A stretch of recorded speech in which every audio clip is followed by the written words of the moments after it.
হচ্ছে red hybrid. এই গাছটা আনুমানিক 4 বছরের বয়স। দেখো কি পরিমাণে ফ্রুটিং রয়েছে, এবং এই গাছটার যে ফলের সাইজটা এরকম একটু স্পেশাল কোয়ালিটির, এরকম বড় বড় সাইজের হয়ে থাকে। একটা ফল আমি ভেঙে দেখাচ্ছি যে ভেতরটা ঠিক কিরকম থাকে। দেখুন, এই হচ্ছে জাবুটিকাবা, একটা রসগোল্লা ঠিক, তাই নয়? একদম এটা তাই। এভাবে ছাড়ানোই লাগে না, জাস্ট গাছ থেকে পারবেন আর মুখে পুরো দেবেন। আর দাদা এটা ছাদ বাগানে দারুণ হবে, তাই তো? So satisfying. জাবুটিকাবার টেস্টকে আমি এইভাবেই ব্যাখ্যা করতে পারি, তৃপ্তি, একেবারে পরিপূর্ণ তৃপ্তি এনে দেবে। ছাদ বাগানের জন্য এর থেকে উপযুক্ত গাছ আর হয় না।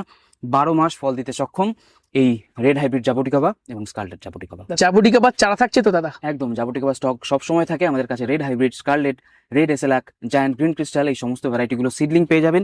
এছাড়া এই মাতৃগাছ থেকে করা গ্রাফটেড চারা পাওয়া যাবে, স্কারলেট ভ্যারাইটির গ্রাফটেড চারা পাওয়া যাবে, এবং স্পেশাল একটি ভ্যারাইটি, আমার কাছে সব থেকে স্পেশাল, অ্যাকুপলিস্টার গ্রাফটেড চারা পাওয়া যাবে, যার মিষ্টতা এটা যদি 15 থাকে, অ্যাকুপলিস্টার 20 থাকে।